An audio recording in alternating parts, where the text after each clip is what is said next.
El tema que vamos a estudiar hoy es pasar la antorcha, porque hay una instrucción muy interesante de parte del Señor para el pueblo israelita que estaba a punto de salir de Egipto, que todavía tiene grandes implicaciones para nosotros, que estamos a punto de ver la gran liberación en la segunda venida de nuestro Señor Jesucristo.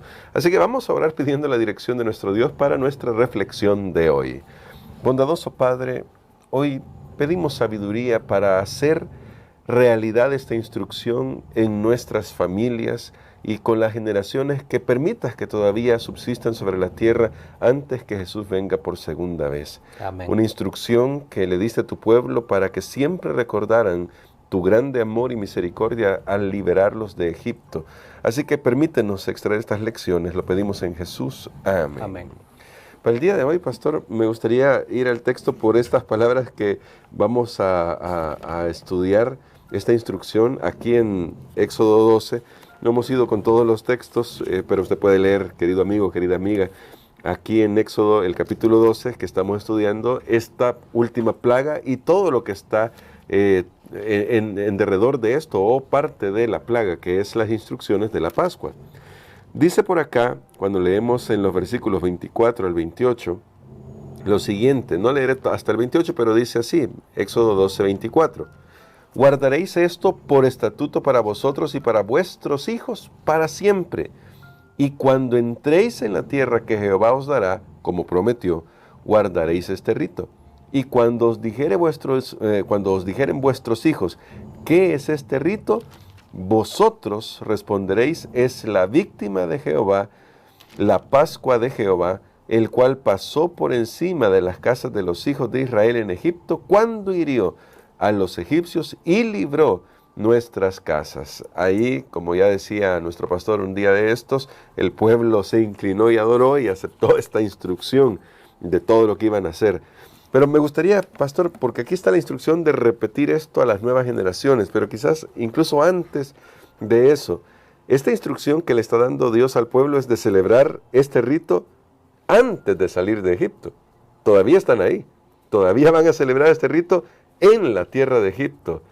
¿Cómo esto iba a ser esta manifestación de fe en lo que Dios estaba a punto de hacer, que finalmente sería lo que tenían que transmitir, una fe en el Dios verdadero? Totalmente, como hemos estado mencionando esta semana, creo que una palabra que destaca en toda esta historia es la palabra obediencia, y es obedecer aún en contra de las evidencias, en contra de lo que nos rodea, y ese tipo de obediencia no es fácil, porque nosotros muchas veces queremos que Dios despeje todo el camino. Bueno, Señor, ahora sí voy a guardar el sábado, ¿verdad? Porque me van a dar un trabajo que no tenga que ir los sábados, no voy a tener que ir a estudiar los sábados, etcétera.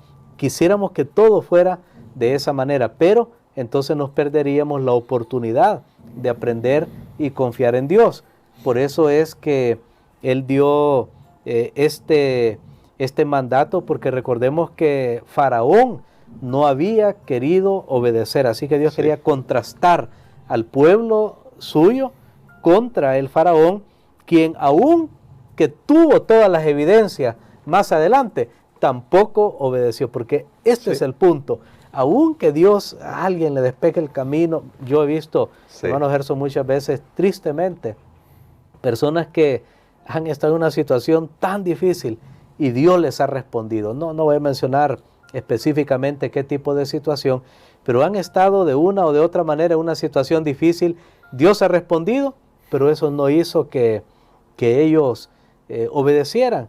Sin embargo, he conocido otras personas que han estado en una situación difícil, no parece haber solución pronta, sin embargo, han preferido obedecer a Dios independientemente de cuál sea el resultado. Entonces, Dios quería mostrar incluso lo que hubiera pasado si Faraón hubiera tenido este tipo de actitud, lo que hubiera pasado con él, con el pueblo egipcio. Dios hubiera hecho una gran obra, ¿saben? Porque Dios sabe, y Dios quería salvar aún al Faraón de una muerte más segura. Tal vez al final de esta semana, hermano Gerson, voy a mencionar, solo lo voy a decir ahora como un dato curioso, como un dato que nos queda en nuestra mente, y es que cuando ocurrió esta 10ª plaga, el primogénito del faraón ya había muerto antes. El faraón que estaba gobernando en ese momento. Entonces la pregunta es, ¿quién murió de la familia del faraón? Noten, ahora iba a experimentar otra pérdida más. Sí. Y voy a explicar eso el día viernes, que puede ser estudiado con la historia. Así que Dios quería prevenir aún muchos males para la familia del faraón, males mayores. Sin embargo, él no quiso obedecer.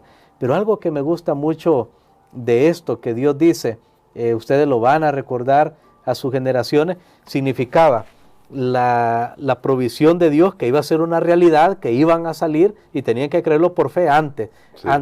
Hay personas que dicen, ¿será que yo me voy a salvar? Y será, y tienen una gran duda, y van a la iglesia y oran y leen la Biblia y participan de la cena del Señor, y todavía están con dudas si se van a salvar. Sí. Por favor, leamos esta historia. Esta historia me dice, usted haga lo que Dios pide y deje el resultado en las manos de Dios. Amén. Punto. Eso es todo. No tengo que sentir. Esto no se basaba en cómo se sentía el pueblo de Israel. Tal vez más de alguno dijo, bueno, ya esto de sacrificar un cordero, pues ni modo, tengo que hacerlo. Y lo hizo. Aún así esa persona fue su familia librada de la muerte porque creyó, porque lo hizo. Yo no sé si alguien a regañadientas lo hizo, pero lo hizo. Y fue salvado. Qué gran Dios tenemos nosotros, un Dios misericordioso. Pero algo que me gusta de esto también es esa continuidad. O sea, que Dios no solamente quería librar al pueblo de Israel y bueno, ya te libré y ya estuvo. Hace varios años atrás, recordemos que hubo en Chile una catástrofe, unos mineros, el 33, por cierto, que estaban trabajando ahí en una de las minas ahí en Chile, pues quedaron de repente incomunicados. La mina sufrió un derrumbe y entonces finalmente los rescataron. Alguien un tiempo después quiso ver qué había pasado con esos mineros, cómo estaban sus vidas. Se hicieron películas, recibieron muchas ayudas, algunos creen que recibieron bonos por esa película, etc. ¿Y cómo están sus vidas? ¿Será que fue de gran provecho? ¿Será que alguien les siguió ayudando? No sé. Y hay algunas historias por ahí. Pero, ¿qué hubiera pasado si Dios hubiera sacado al pueblo de Israel y lo dejó? Bueno, ya los liberé, ya el faraón, ahora vea qué hacen ustedes. Pero no, Dios es un Dios maravilloso que dice, mira, yo quiero seguir teniendo relación contigo. Yo quiero seguir teniendo contacto contigo. Dios no solo me salva. Por eso cuando una persona acepta la salvación, de ahí en adelante viene lo que se llama la vida cristiana, una vida de santificación, porque Dios quiere seguir tratando con nosotros, no nos deja abandonados. Y esto requería un recordatorio de lo que Dios había hecho y que se practicara en el futuro, de tal manera que cuando lo leemos aquí, cada persona que lo practicara en el futuro, aún aquellas generaciones que no habían estado en esa situación de esclavitud, ellos iban a decir, es que Dios me libró. Ellos también se ponían en ese zapato. Y me gustaría abordar ese punto por la lección que podemos extraer para nosotros, pastor, porque en Deuteronomio claramente, a una nueva generación, por cierto, Moisés les dice eso, ustedes tienen que recordar como si ustedes pasaron por eso. Y decir, mi padre fue un arameo a punto de morir, fue maltratado en Egipto, fui maltratado en Egipto y Dios me libró de ahí. ¿Qué implicaciones tiene para nosotros respecto a cómo vivimos la fe? Porque esto es lo que vemos en la historia, pero cómo vivimos la fe de tal manera que puede impactar a otros de cara a lo que ya sabemos que viene, la segunda venida de nuestro Señor Jesucristo, para poder afirmarla tal como lo afirmaban ellos. Así como Dios me libró a mí, va a librar a cada generación. Correcto, nunca podemos subestimar el bien que se hace de compartir con otros lo que Dios ha hecho en nuestras vidas. Los padres debían contar a sus hijos, y esto es tan importante que aún en el capítulo 13, ahí se vuelve a repetir esa instrucción. Solo voy a mencionarlo así nada más el capítulo 13 y el versículo 14 y 15, pero sí me gustaría que tomemos nuestra Biblia y vamos al Salmo 78. Siglos después, Asaf nos dice sin ningún tipo de duda cuál era el propósito de poder contar a las futuras generaciones. Y noten, escuchemos la autorizada palabra de Dios, Salmo capítulo 78, los versículos 2 hasta el versículo 8. Y dice así: abriré mi boca en proverbios, hablaré cosas escondidas desde tiempos antiguos, las cuales hemos oído y entendido que nuestros padres nos las contaron. No las encubriremos a sus hijos, contando a la generación venidera las alabanzas de Jehová y su potencia y las maravillas que hizo. Él estableció testimonio en Jacob y puso ley en Israel, la cual mandó a nuestros padres que la notificasen a sus hijos, para que lo sepa la generación venidera y los hijos que nacerán, y los que se levantarán lo cuenten a sus hijos, a fin de que pongan en Dios su confianza y no se olviden de las obras de Dios, que guarden sus mandamientos y no sean como sus padres, generación contumaz y rebelde, generación que no dispuso su corazón ni fue fiel para con Dios su espíritu. Muy bien, creo que Asaf lo dice muy claramente. Sí. ¿Cuál es el propósito de contar a las siguientes generaciones? Dios quería que cada generación fuera mejor, creciera más en el conocimiento, en la gracia, pero para eso a las nuevas generaciones había que contarles, porque obviamente ellos no habían estado ahí, pero para las nuevas generaciones también iba a ser un aspecto de fe, porque ellos lo iban a creer como que ellos habían estado ahí en ese lugar. Así que funciona la palabra de Dios. Nosotros decimos, ¿por qué estudiar un libro antiguo? Esto sucedió hace miles de años y los milagros de Jesús yo no los vi, yo no estaba ahí. Es cierto, pero cuando esto es contado, esta palabra otra vez cobra vida. La Biblia dice, la palabra de Dios es viva y eficaz. Cuando compartimos el Evangelio a nuestra familia, a otras personas, esa palabra cobra vida. Y sucede que logramos experimentar lo que estas personas experimentaron, la gran provisión de Dios, la providencia de Dios en guiarlos a ellos hacia la liberación. Así que es una gran responsabilidad para nosotros como padres, para que no se aparte ese conocimiento de la familia, para que no se apague esa luz. Cuando no lo hacemos, hermano Gerson, tristemente se corta una bendición.